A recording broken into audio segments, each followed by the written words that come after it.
e atualmente é distribuidor da empresa Nippon Line em Hortolândia. Está iniciando aqui na cidade de Ibaté, em São Carlos. Então, uma salva de palmas, por favor. Primeiramente, muito obrigado. E boa noite a todos. Nossa, gente, eu pude contemplar alguns de vocês tomando um lanchinho ali, um lanchinho gostoso, aquele pãozinho, aquele suco. Eu tenho certeza que vocês conseguem fazer melhor do que isso, né? Vamos sentar de novo? Boa noite a todos! Vamos dizer que melhorou, né? Melhorou. Gente, muitos de vocês aqui presentes já me conhecem. Sou nascido e criado aqui na cidade de Ibaté. Muitos de vocês conhecem a minha história. E hoje eu vim aqui trazer essa palestra por nome de Os 16 Passos para o Sucesso. Sucesso, uma palavra um tanto quanto abstrata para algumas pessoas, e para outras pessoas ainda nem sabem, né, o verdadeiro significado da palavra sucesso. Mas ali ao lado, olha, foto bonita, né? Eu estou me achando, estou me sentindo cara, mas tá bom. Sucesso, ele é alcançado e conservado por aqueles que não deixam de tentar. Esse é um detalhe muito grande para as pessoas que querem ter sucesso na vida, que querem ser um sucesso na vida. É tentar e jamais desistir. Todas as histórias de sucesso passaram por uma história de fracasso. A única diferença é que sempre que fracassaram, essas pessoas reagiram. Infelizmente, o fracasso, ele anda lado a lado com o sucesso. Essas duas palavras, elas são, digamos assim, são irmãs. A pessoa que está em busca de um sucesso, ela vai se deparar frente a frente com o fracasso. Só que ele vai de você decidir se você continua em frente, porque os obstáculos na nossa vida acontecem. Os obstáculos na nossa vida, ele aparece. Ninguém nunca disse que ia ser fácil, né? Mas também não é impossível. Existem algumas pessoas que eu separei aqui, que elas se depararam com obstáculos, se depararam com algumas situações adversas, só que ao invés delas se deixarem abater por todos os problemas, elas fizeram o que eu acabei de falar, elas seguiram em frente. Conheço alguns homens que enfrentaram obstáculos e tornaram-se vencedores. Por exemplo, Thomas Edison, esse rapaz aqui, esse senhor, um grande inventor. Uma das invenções mais famosas dele foi a lâmpada elétrica. Só que Thomas Edison, como eu acabei de falar, para ele não foi fácil. Ele falhou cerca de 10.000 vezes na tentativa de inventar a lâmpada elétrica. 10.000 vezes. Quantas vezes nós paramos, né? Diante do primeiro, do segundo, do terceiro obstáculo. Mas como se não bastasse, ao longo de sua vida, ele patenteou mais de 1.000 invenções. E aos 64 anos, a sua fábrica pegou fogo. Ele perdeu a sua fábrica no incêndio. O seguro era baixo, ele já não era mais tão jovem. E ao invés de Thomas Edison deixar ali se entregar por aquela situação, sabe o que ele disse?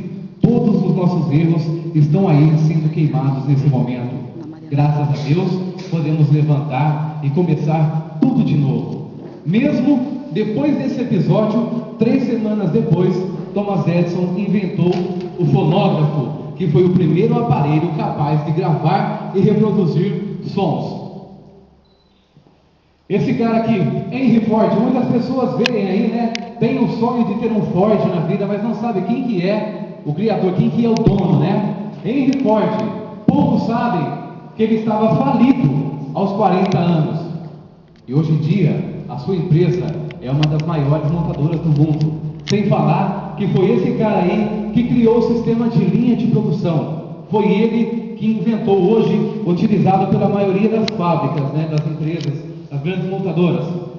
Lee Iacocca. Esse cara aí, quando eu conheci a história dele, como diz no popular, eu paguei pau para a história dele. Por quê? Aos 54 anos de idade, ele foi demitido por Henry Ford II. Muitas vezes, quando as pessoas perdem ali o emprego, na sua melhor idade, vamos dizer assim, as pessoas vêm embora o sonho da aposentadoria, né? Lee Iacocca não. Ele foi contratado pela Chrysler. Na época, a Chrysler passava por uma crise financeira muito grande, estava prestes à falência.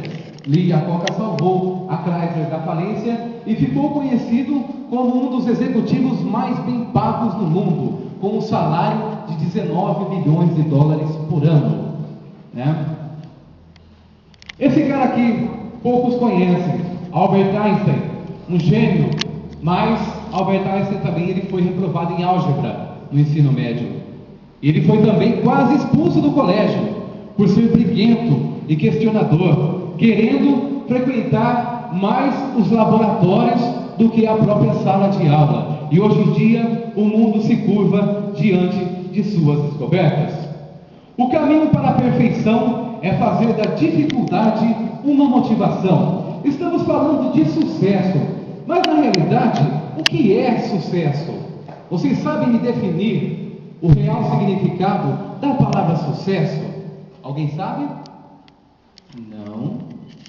O sucesso, o problema da maioria das pessoas que querem ter sucesso, sabe por que é? É que elas não conseguem, não sabem como alcançá-la, não sabem realmente o que é o sucesso. O maior obstáculo para elas é não compreender bem o significado dessa palavra. A imagem tradicional do sucesso, muitas vezes, quando a gente fala de pessoas de sucesso, a gente já imagina logo uma pessoa com o dinheiro do Bill Gates, com a genialidade do Albert Einstein, ou até mesmo com a imaginação do Walt Disney.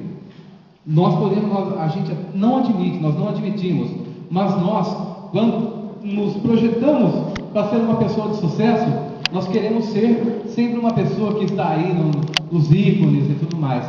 Só que nós não devemos pensar em ser outra pessoa. Isso é errado, porque o sucesso ele é diferente para cada pessoa. Por quê? Nós não fomos feitos em séries.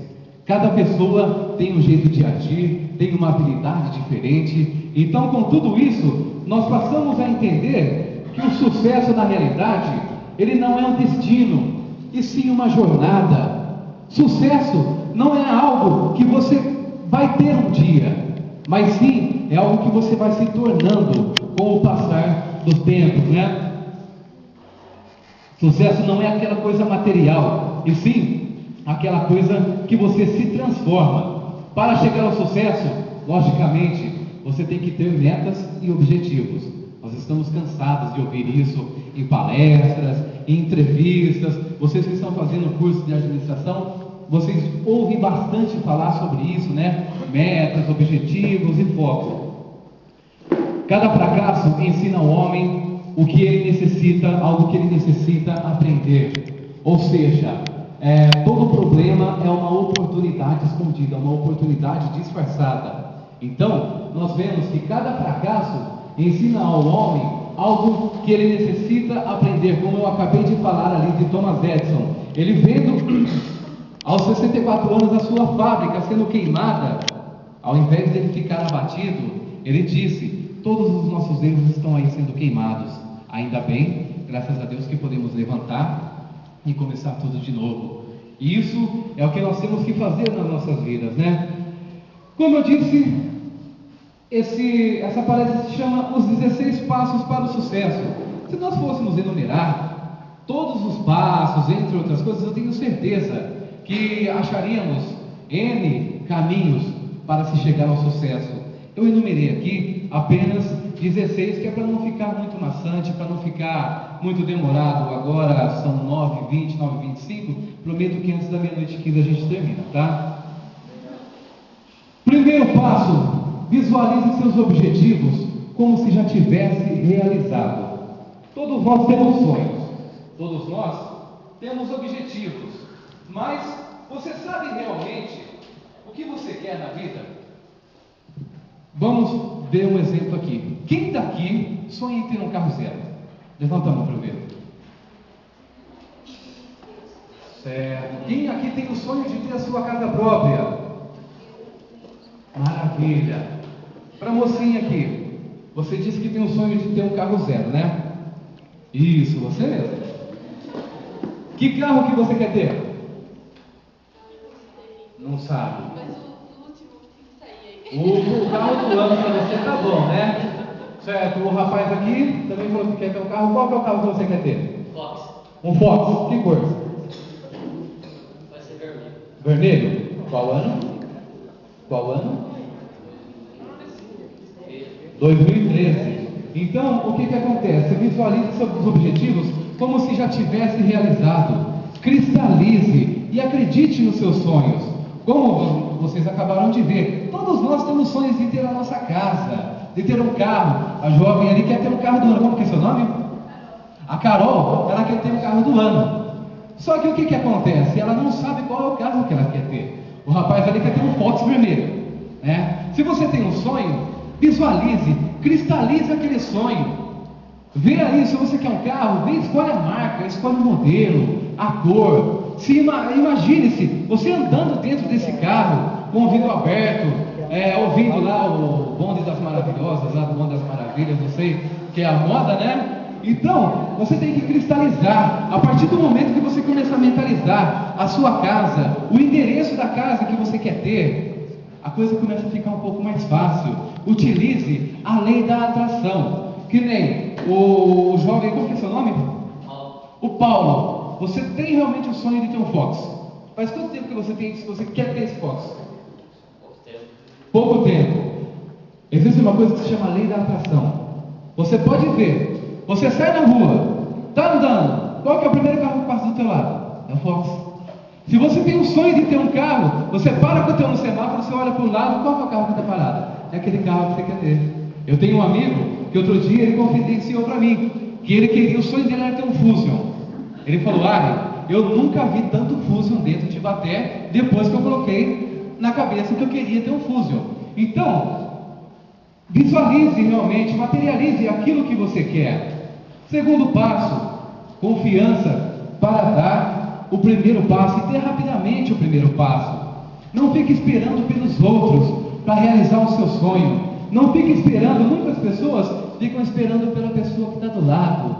Como o rapaz, o outro palestrante que estava dando a palestra aqui antes de mim, ele estava falando, né, sobre gerência, sobre administração e tal. Só que o que que acontece? Muitas vezes o vendedor está ali na loja, como ele falou, a mocinha ali ficou uma hora xingando e perguntando quem derrubou o travesseiro. Ao invés dela pegar o travesseiro e guardar, o que que ela fez? Ela pulou por cima do travesseiro. Por quê? Eu não fui contratado para isso. Não é o meu dever fazer isso.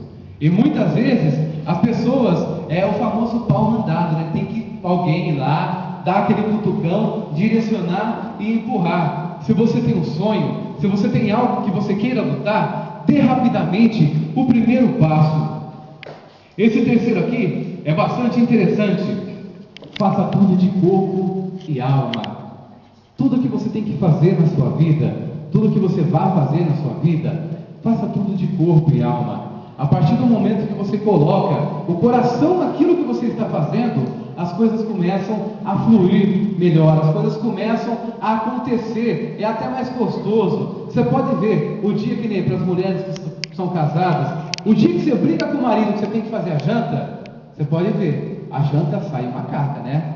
Você quebrou o pau ali por causa da janta, mas aquele dia que o marido chegou, fez um agrado, uma coisa ou outra, você vai fazer aquela janta ali de coração, vai fazer aquela janta para agradar o seu marido, nem que for aquela comida russa, né, o roscovo, né, ou então o ovos fritos, mesmo que for aquela comida por mais simples que ela seja, se você fizer de coração, vai se tornar, os resultados serão realmente outros, serão realmente espetaculares.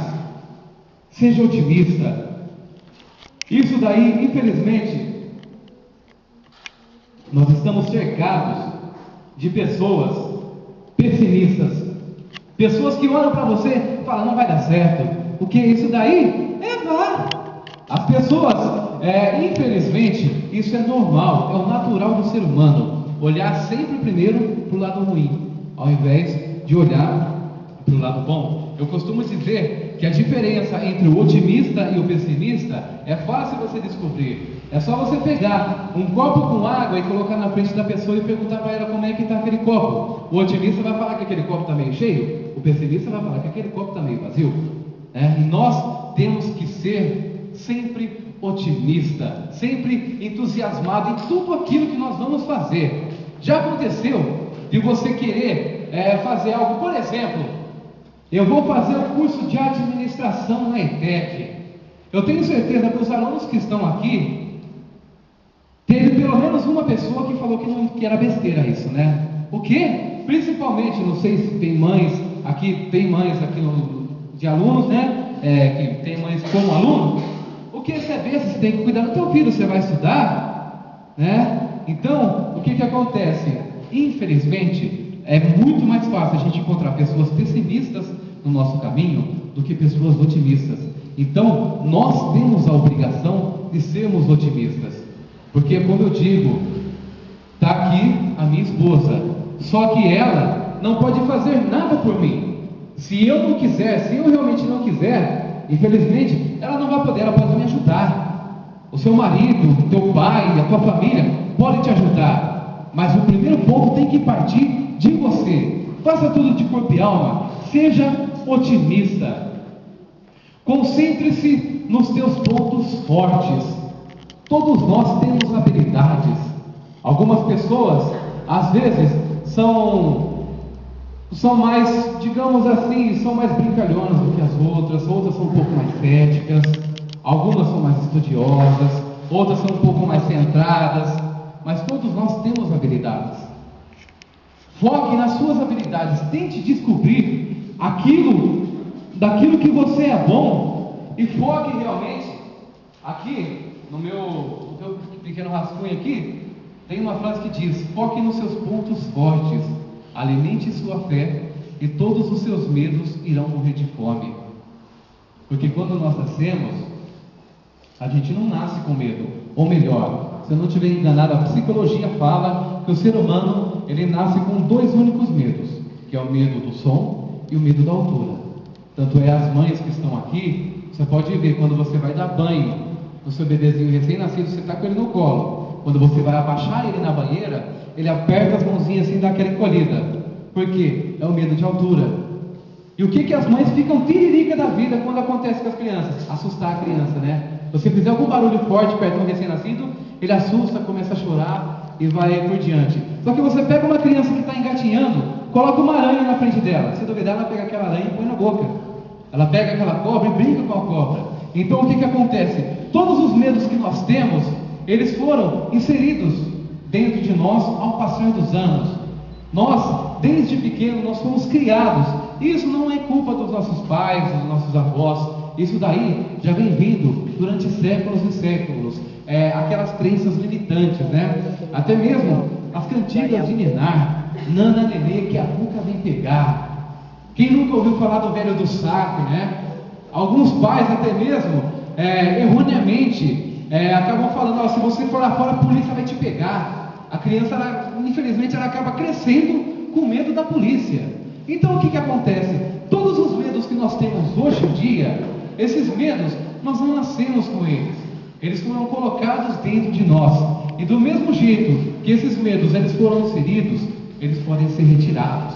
Então foque nos seus pontos fortes, alimente a sua fé, e todos os seus medos, eles irão morrer de fome. Decole e vá aperfeiçoando em pleno voo. Essa imagem aqui foi realmente interessante. Quando foi para ser feito os slides, inicialmente eu queria que tivesse posto a imagem de um avião. Por quê? O avião, ele necessita de 97% de sua capacidade para decolar. Depois que ele está lá no alto, apenas 3% basta para mantê-lo voando. E assim somos nós. Tudo no começo é difícil. O caminho, ele é cheio de pedras. Então no começo, tudo que você for fazer na vida, no começo é realmente difícil, é trabalhoso, é custoso. Mas o que você tem que fazer? Você tem que se jogar. Como diz lá no segundo passo, no segundo tópico, dê rapidamente o primeiro passo. Decole e vá aperfeiçoando em pleno voo. A imagem da águia me lembrou da história da águia. Vocês sabem como que a águia ensina o seu filhote a voar? A águia, para fazer o ninho, ela só faz o ninho com ramos, com galhos espinhosos. O ninho da águia ele é todo cheio de espinho. E ela, por conta do ser humano, a águia, ela faz ali o seu ninho para botar os seus ovos nos mais altos, no pico dos mais altos montes, das mais altas montanhas. E quando o seu filhote nasce ali, ela vai cuidando, ela vai tratando. Só que antes dela colocar o ovo, conforme ela, por conta de ela ter feito ali o seu ninho com espinhos, ela vai lá, mata um animal, um carneiro, um filhote de cordeiro, alguma coisa assim, come a carne, pega a pele e vem e forra todo o ninho, como se fosse uma cama para o filhote que vai nascer. Quando o filhote nasce, ele vai se desenvolvendo. A hora que chega no momento desse filhote aprender a voar, a águia manda ele sair do ninho. Ele olha para aquela altura, ele fica com medo, ele recua. O que a águia faz? Ela vai lá e arranca aquela pele, arranca aquele estofado. O filhote ele cai nos espinhos, com isso ele é forçado a pular fora do ninho. Como ele está lá naquelas alturas, ele vai caindo. E ele é praticamente obrigado a aprender a voar. Porque se ele não voar, logicamente, se ele não voar, a mãe não vai deixar ele chegar até o solo, né? Mas o medo ali vai fazer com que ele se esforce, que ele estique as suas asas e que ele comece a voar. E assim somos nós. Se nós temos dúvida, medo de alguma coisa, devemos encarar, devemos colocar ali, simplesmente dar o primeiro passo e ir embora. Como aqueles homens que nós estávamos falando no começo, todos eles tinham um sonho. Quem de nós aqui não tem sonhos, né? A pessoa, ela não morre quando ela deixa de viver, e sim quando ela deixa de sonhar. Todos nós temos sonhos. Então, nós temos que correr em busca dos nossos sonhos, correr em busca desse sucesso. Foque nas condições favoráveis e esqueça as adversidades. Condições favoráveis. Se você vai entrar numa empresa, sempre vai ter aquela pessoa. Quem trabalha no comércio aqui? Deixa eu ver, levanta a mão. 1, 2, 3, 4 pessoas. Como o Celso falou, eu trabalhei nas lojas Colombo, trabalhei em empresas aí onde tinham bastante concentração de vendedores, mas eu tenho certeza que no comércio, na escola, em todo lugar, quando você entra, tem sempre aquela pessoa que não vai com a tua cara, né? Sempre aquela pessoa que ela faz questão de fazer tudo para te derrubar. E o que acontece? A pessoa, ao invés de ela focar na capacidade que ela tem, ela fica focando no que aquela pessoa vai fazer para atrapalhar a vida dela. E não somente nisso, não somente no mercado de trabalho, às vezes, se você vai fazer algum empreendimento, você tem que focar nas suas condições favoráveis. As adversidades, elas existem, né? Ter problemas é inevitável, mas agora você ser derrotado por eles é opcional, entendeu? Então, devemos focar ali nas nossas condições favoráveis e esquecer as adversidades. 8º passo: seja natural, não seja derrotado pelo excesso de esforço. Já aconteceu comigo em uma loja aqui em Ibaté. Uma vendedora, não conheço, assim, conheço ela de vista, né? Porque aqui em Ibaté todo mundo conhece todo mundo. Conheço ela de vista, não sei o nome dela. Mas eu entrei na loja uma vez para comprar. Ela parecia o R2-D2 do Star Wars, ela parecia um robô. A vontade dela, a ânsia dela de vender era tão grande que ela parecia totalmente mecanizada. Eu perguntei o preço, ela parecia realmente um